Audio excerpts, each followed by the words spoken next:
dudes, John here, and welcome back to another Minecraft Snapshot review. Today we have 20W19A. That's right, we did miss 17 and we did miss 18, but I'll kind of go over them a little bit here as we go along. They weren't all that great in the sense that there wasn't a whole lot added. There was just a few technical changes. When I say I don't mean something that's that great, is that there wasn't like a lot of items added. So wasn't a lot to share, but there were a lot of technical changes. And excuse me if I sound odd, it's because I have crazy allergies and I'm sniffling up a freaking storm. So let's go ahead and jump right into it. Again, we have 5, and let's go jump into the Nether. First few things they did change is stuff having to do with Blackstone and gravel. Now that they show up in, whoa, hey llama, hey, how you doing, homie? Hey bee, my pet bee and my pet llama. I forgot about you guys. Is that they generate regularly in the Nether biomes, just in random locations. They don't just, it's not just in the bastions. There are less bastions that regularly spawn in. They're going to be a little more challenging to find, kind of like the Nether fortresses, even though Nether fortresses are actually pretty easy to find as well.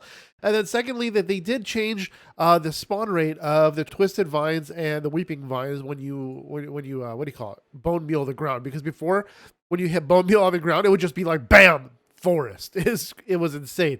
It's not just instantly grow to the ground. Bam. Okay, so now twisted vines. And then you can change netherrack into crimson nylium when you bone meal the netherrack. And bam, as long as it's next to more of the nylium, you can expand it, kind of like you can with grass when it's got dirt next to it. Same type of thing. It's like dirt for the Nether. That's what it is. Look at that. Look at that. Look at that. It's fantastic. You guys fight it out. You guys figure that out. Oh, those guys are going to kill him. Those guys are going to kill him. There's like 6 of... Leave him alone. Oh, they killed him. Dude, they annihilated him. There's 6 of these freaking hoglins, though.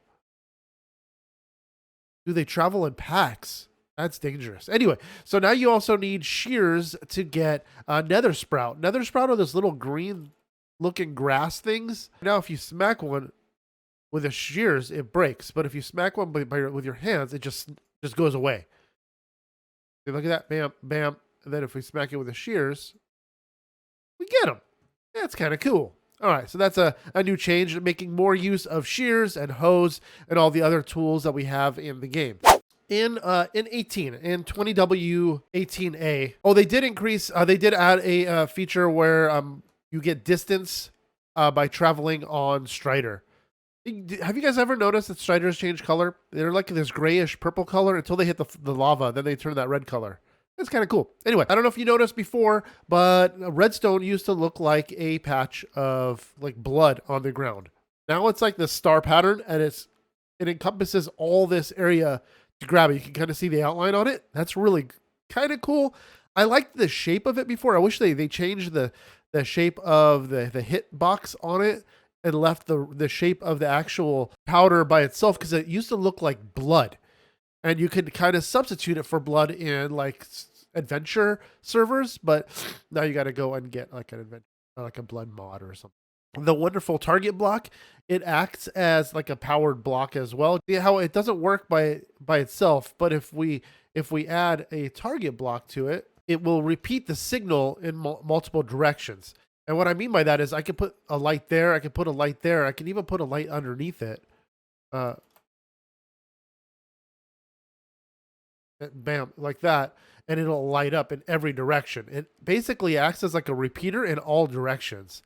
I don't know if it does the double. No, it doesn't do the double power, but you can add power to it in any direction and it'll release power in every direction.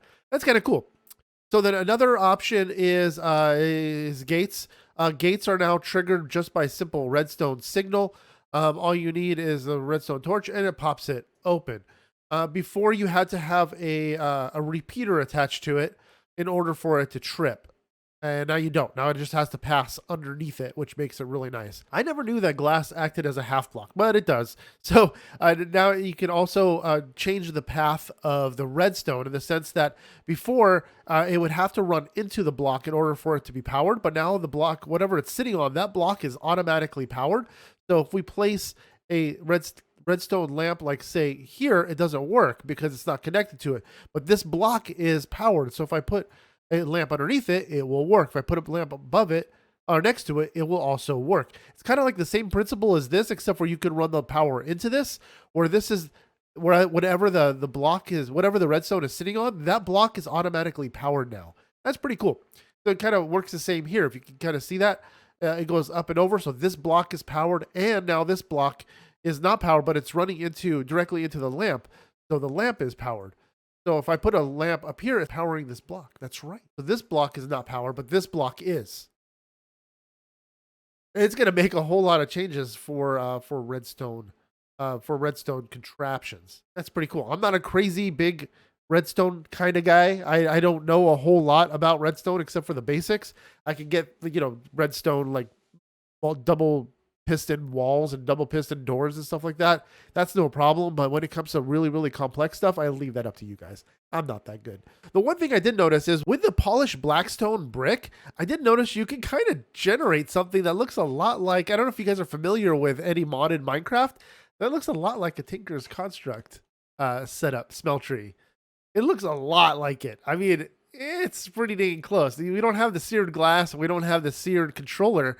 But I mean, come on. Here, I'll put a picture next to it. There you go. You know what? I almost forgot one thing. They did change the spawn rate of iron golems now. It doesn't matter of the jobs of the villagers now. They will spawn in an iron golem on their own. If there's no iron golem here, eventually one will just spawn in, even if they are jobless. So I don't know how they pay the dude because they're broke, but they get an iron golem. It's like free security for everyone. Anyways, dudes, I hope you guys enjoyed this video. I know it was really, really short, but I wanted to share some of this cool stuff with you as it's coming out. If you guys did enjoy this, if you guys give me a big fat thumbs up down below, it's greatly appreciated. And while you're at it, if you would like to subscribe to this channel, I would really appreciate that. It does help the channel out a great deal more than you know. And while you're at it, click the little bell, that stupid little bell. It turns on notifications and it lets you do that to know when we upload our video. But until next time, guys, see ya.